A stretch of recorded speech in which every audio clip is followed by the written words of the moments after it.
தங்கத்தோட விலை இந்த ஒரு வருஷத்துக்குள்ள 1,25,000 ரூபாயை தாண்டுமா இல்ல 50,000 ரூபாய்க்கும் கீழே வருமா? தங்கத்தோட விலை எதனால இப்படி கிடுன்னு ஏறிக்கிட்டே இருக்கு? தங்கத்துக்கு என்னதான் ஆச்சு? இப்படியே போயிட்டு இருந்தா தங்கத்தை நம்மளால வாங்க முடியுமா இல்ல இதே சமயத்துல கரெக்டா தங்கத்தை வாங்கிக்கிறது தான் புத்திசாலித்தனமா? இந்த மாதிரி பல கேள்விகள் உங்க மனசுல இருக்கும். இது எல்லாத்துக்கும் உண்டான பதிலா தான் இந்த வீடியோ அமைய போகுது. ஸோ வீடியோவை எண்டு வரைக்கும் பாருங்க. வெல்கம் டு பாஸ் வாலா. நான் உங்க யுவராணி.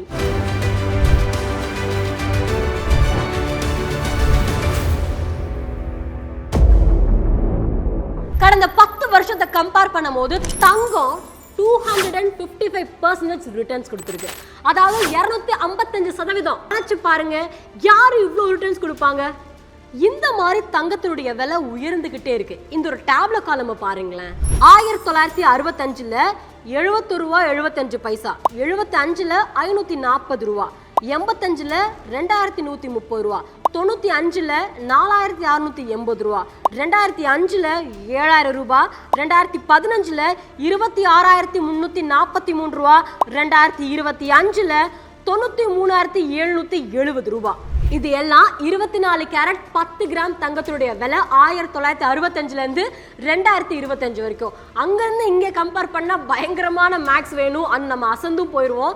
அதனாலதான் கடந்த 10 வருஷத்துல மட்டும் தங்கம் எவ்வளவு பர்சன்ட் ரிட்டர்ன்ஸ் கொடுத்துருக்குன்னு பார்க்கும்போது 255%. பார்க்கும்போது பயங்கர ஷாக்கிங்கா இருந்தது.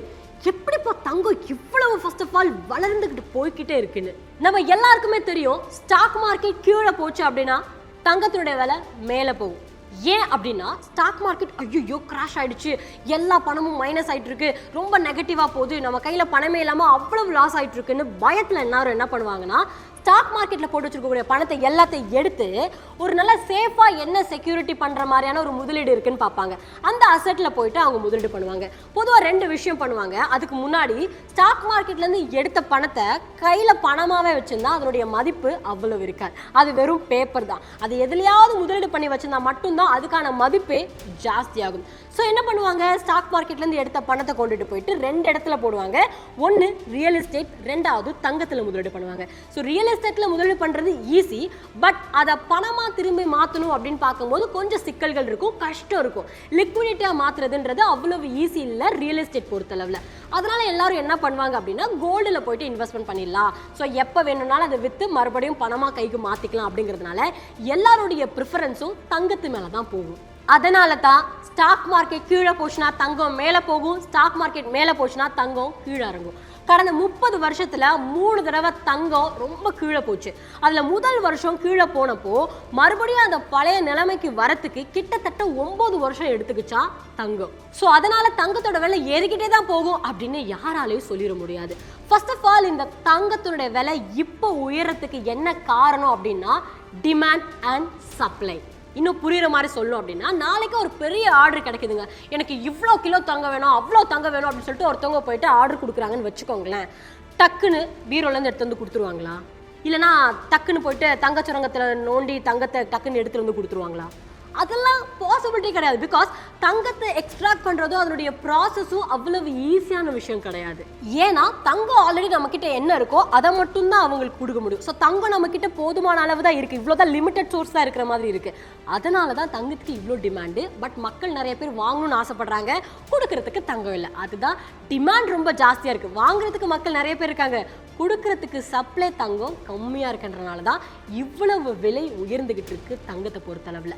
இன்னொரு விஷயம் என்னன்னா, நிறைய நாடுகளில் அவங்க வந்து ஒரு வெல்த்தாக இருக்கணும், ஒரு வெல்த்தில் வந்து பெஸ்ட்டான ஒரு கண்ட்ரியாக இருக்காங்க அப்படின்னு ப்ரூவ் பண்ணணும்னா அவங்க கிட்ட எவ்வளவு கோல்டு ரிசர்வ்ஸ் இருக்கோ அதை பேஸ் பண்ணி தான் அந்த நாட்டினுடைய செல்வம் செழிப்பாக இருக்கா இல்லையா அப்படிங்கிறத கெஸ் பண்ணுவாங்க அண்ட் நிர்ணயிப்பாங்க அப்படின்னு சொல்லலாம். ஸோ எல்லாரும் என்ன பண்ணுவாங்கன்னா, பெரிய பெரிய போர்க்காலம் ஏதாவது ஒன்று நடந்துச்சு, ஒரு அசம்பாவிதம் நடக்குது, ஒரு அன்சர்டனிட்டி நடக்குது அப்படின்னா அவங்க கையில் இருக்கக்கூடிய அந்த பணத்தாள்களை வேற யார் கண்ட்ரிக்காச்சும் கொடுத்து தங்கமாக வாங்கி சேர்த்து வச்சுப்பாங்க. ஏன் அப்படின்னா பேப்பராக இருந்துச்சுன்னா அந்த பேப்பர் அப்படியே தான், பட் தங்கமாக வாங்கி வச்சுக்கிட்டிங்கன்னா அது நாளுக்கு நாள் அந்த தங்கத்துடைய வேல்யூ இன்க்ரீஸ் ஆகும் அண்ட் அந்த நாட்டுக்கு உண்டான மதிப்பும் ஜாஸ்தியாக இருக்கும். அதனால தான் எல்லா கண்ட்ரீஸும் நிறைய தங்கம் வச்சுக்கணும் அப்படின்னு ஆசைப்படுறாங்க. இப்போ நம்ம இந்தியாவை பொறுத்தளவில் இந்தியாவை பற்றி பேசுறதுக்கு முன்னாடி இந்த இடத்துல முக்கியமான ஒரு விஷயத்த நான் சொல்லணும்னு நினைக்கிறேன். இப்போ ரீசெண்டாக கிப்லின்றாங்க எப்படி ப்ரொனவுன்ஸ் பண்ணுறோமோ அதை உங்களுக்கு ஏற்ற மாதிரி எடுத்துக்கோங்க. ட்ரெண்ட் அப்படிங்கிறது பயங்கரமாச்சு. யாரை பார்த்தாலும் சூப்பராக இருக்குப்பா அப்படி இப்படின்னு சொல்லிட்டு இன்ஸ்டாகிராம் இருக்கட்டும், வாட்ஸ்அப்பாக இருக்கட்டும், எந்த சோஷியல் மீடியா பிளாட்ஃபார்ம் போனாலும் அவங்களுடைய பிக்சரை அந்த ஜிப்லி ஆர்ட் ஃபார்மேட்டில் அப்லோட் பண்ண ஆரம்பிச்சிட்டாங்க. சாட் ஜிபிடி ஏஐயே பார்த்தீங்கன்னா கன்ஃபியூஸ் ஆயிடுச்சு, என்ன இவ்வளோ கொடுக்குறீங்க அப்படி இப்படின்னு சொல்லிட்டு. பட் உங்களுக்கு ஒரு விஷயம் தெரியுமா, இதன் மூலமாக அவங்க எவ்வளவு பணம் சம்பாதிச்சாங்கன்னு? அவ்வளவு ஆச்சரியம் கொடுக்குது. இந்த ஏஐ மூலமாக அவ்வளவு பணம் சம்பாதிச்சிருக்காங்க. ஸோ இந்த ஏஐ தான் ஃபியூச்சர் அப்படின்னு சொல்கிறாங்க. ஏஐ அப்படிங்கிறது ஒரு ஆப்பர்ச்சுனிட்டி நமக்குமே. இப்போது காலம் எப்படி போதோ அதுக்கு ஏற்ற மாதிரி நம்மளும் போய்க்க பழகிக்கணும்னு சொல்லுவாங்களே, அந்த மாதிரி ஏஐ நம்ம நிறையவே தெரிஞ்சுக்கணும். இதுக்காக பார்த்தீங்கன்னா ஒரு கோடிங்லாம் கற்றுக்கணுன்ற அவசியம் கிடையாது, ஒரு டிகிரி படிச்சிருக்கணுன்ற அவசியம் கிடையாது. எந்த விதமான எக்ஸ்பெக்டேஷன்ஸுமே வைக்காமல் ஏஐ மூலமாக ஈஸியாக பணம் அதுவும் நிறையா சம்பாதிக்கலாம். ஹை பேயிங் ஜாப் ஏஐல மட்டும்தான் கொடுக்குறாங்க. ஏஐ கற்றுருந்தா மட்டும்தான் உங்களுக்கு கிடைக்கும். ஸோ அப்படி இருக்கக்கூடிய ஏஐயை நீங்கள் கற்றுக்கணும் அப்படின்னா ஃப்ரீயாங்க 180 நிமிடங்கள் 3 மணி நேரம் ஃப்ரீயாக ஏஐ கிராஷ் கோர்ஸ் நீங்கள் கற்றுக்கலான்னு சொன்னால் நம்புவீங்களா? அதுதான் உண்மை. பட் நம்மளுடைய சேனலில் இந்த வீடியோ பார்த்துட்டு இருக்கக்கூடிய நபர்கள்லேருந்து 1000 பேர் யார் ஃபஸ்ட்டாக போய் ரெஜிஸ்டர் பண்ணுறாங்களோ அவங்களுக்கு மட்டும்தான் இந்த ஏஐ கிராஷ் கோர்ஸ் 3 மணி நேரம் ஃப்ரீயாக சொல்லி கொடுக்குறாங்க.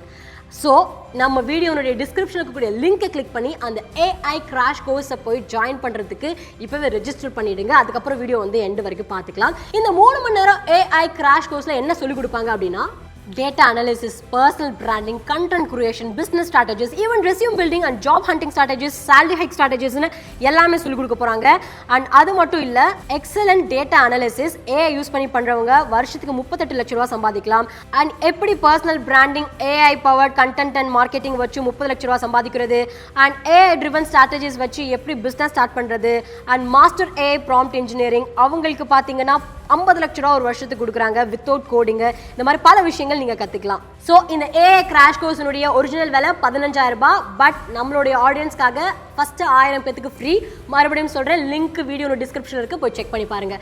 இப்போது நம்மளோட இந்தியாவை பொறுத்தளவில் நம்மக்கிட்ட இருக்கக்கூடிய ருப்பி இருக்குல்ல, இதனுடைய மதிப்பே நம்ம நாட்டில் எவ்வளவு தங்கமும் ஃபாரின் கரன்சியும் இருக்கோ அதை பொறுத்து தான் இதுவே ஏறும்.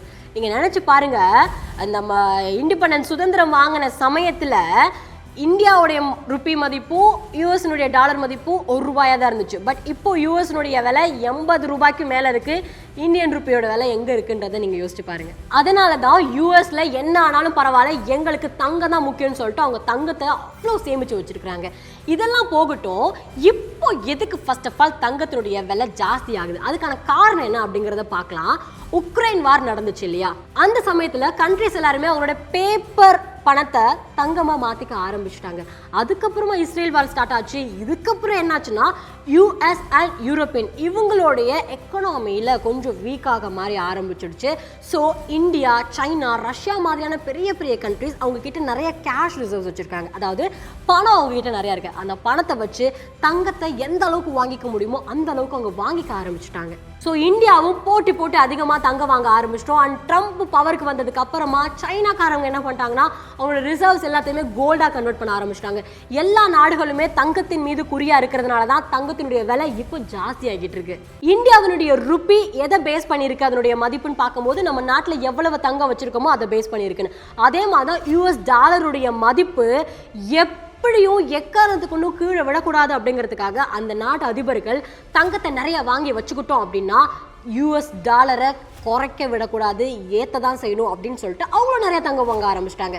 ஸோ டிமாண்ட் அப்படிங்கிறது இப்போ டிராஸ்டிக்காக ரொம்ப இன்க்ரீஸ் ஆயிடுச்சு. கடந்த 1 மாத காலமாகவே மக்கள் என்ன பண்ணிட்டு இருக்காங்கன்னா, அது சும்மா ஆர்டிஃபிஷியலாக அவங்களா ஏற்றி விட்டுட்டு இருக்காங்களோ, கண்டிப்பாக இந்த தங்கம் பாருங்க 5000 ரூபாய் 7000 8000க்கு கீழே கூட வந்துடும் அப்படின்ற மாதிரி ஒரு பேச்சு போயிட்டு இருக்கு. ஆக்சுவலி தங்கம் உயரத்துக்கான காரணம் ரொம்ப சிம்பிளாக சொல்லிட்டேன், டிமாண்ட் அண்ட் சப்ளை. டிமாண்ட் ரொம்ப ஜாஸ்தியாக இருக்கு, எல்லாருக்குமே தங்கம் வேணும். பட் தங்கம் கொடுக்குற லெவலுக்கு சப்ளை இல்லை.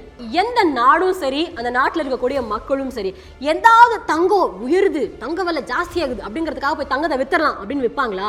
ஐயோ தங்கத்தை வாங்க முடியாத போலயே அப்படிதான் ஃபீல் பண்ணுவாங்க. ஸோ யாருமே தங்கத்தை விற்கிறதுக்கு ரொம்ப முன்னுரிமை கொடுக்க மாட்டாங்க, தங்கத்தை வாங்குறதுக்கு தான் ரொம்ப ஆசைப்படுவாங்க.